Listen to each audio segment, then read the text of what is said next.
Hey there, it's time to talk baseball. Baseball results from Thursday, April 28th, even though there are still a couple games going on tonight. Cubs in Atlanta, Arizona, St. Louis. We're going to talk about the rest of them, and we're going to talk about how to adjust this file. I mean, this is the MLB algorithm Excel file. You can buy it for the next couple days. Then I'm going to take a break for a while because baseball is a really long season.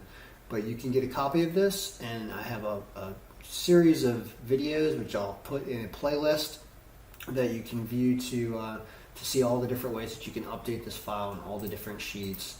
There's also a subscription to RotoWire. I get a lot of the statistics from RotoWire, and I believe you have to pay them like $6, $7, $9 a month, something like that. And it's totally worth it. They offer a great service. And then you can start doing what this file does, which is predict games. And it's really, it can be very complicated to use because there are a tremendous amount of stats in baseball. So let's talk about today and what happened because it's been doing really good things. So if you look at the day in terms of how the starting pitchers here, how they've done this year in 2022, this season, if you use this year for everybody, so far today with a couple games still going,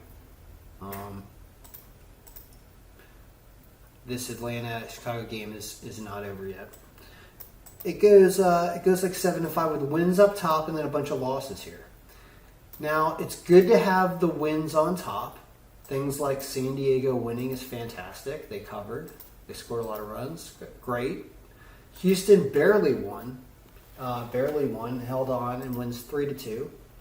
That's good. Verlander pitches well. Toronto wins a 1-0 game against Boston, so at least they win, but they don't score a lot of runs.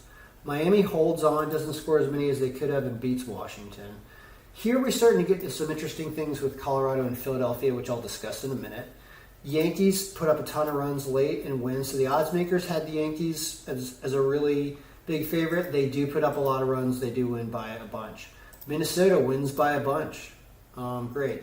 Then you're starting to get into some losses here in a game that's still going on. Now, so this is the 2022 pitching stat year look.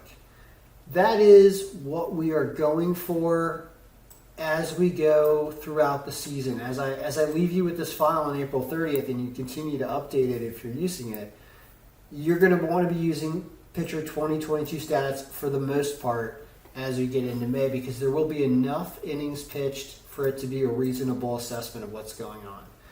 It's not always now a reasonable assessment. And it's kind of interesting because you can toggle different years here and scores and stuff start to change because the formulas change and different things happen. So what I realized is there is an optimal setup so far for today, and it's this. You'll see how many times you had to change 2022 to 2021. Here, you had to do it for Freddie Peralta on Milwaukee. You had to do it for this whole game, for this Colorado-Philadelphia game, because the ERA for Zach Wheeler was ridiculous this year. You had to do it for Detroit, Tariq Cerebral. You had to do it for the White Sox, Kopeka. You had to do it for those guys. And if you did it for that guys, you know what happened? You have a totally different look. It looks like this. And the only things you lose are a close game with Seattle where they actually cover plus 1.5. They lose like 2-1 or 3-2-1. I think they lost. Seattle loses a really low score. Look, we had this game at like 3-2ish, kind of. I mean, what happens if you do 2021 Seattle? Does it make it any better? It actually, I mean, it just still wants to favor Seattle, but the projected score kind of messes around a little bit.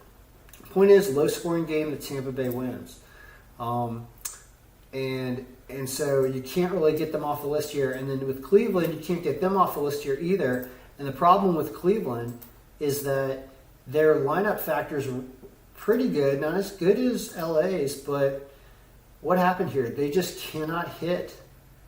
And Reed Detmers pitches a good game, I guess. Finally does. I mean, he didn't have any good stats. His 2021 stats were also awful.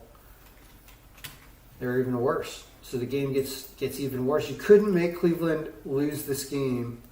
So here, you're still looking pretty darn good. If Atlanta can win, they're on here.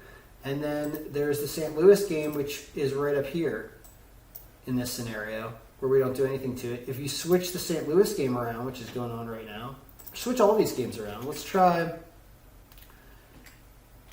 last year's stats. You can't do it for Kyle Wright. That's the thing, is you can't do it for Kyle Wright. But you can do it for the other guys. See what that looks like. That moves St. Louis even higher up, and it moves Atlanta slightly higher up, but you can't mess with Kyle Wright's stats though. But this is generally the look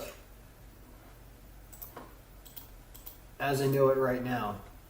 So St. Louis should come and put 4 runs up in this game and win a game on the road, something like, it's actually pretty close, like 4-3 somehow.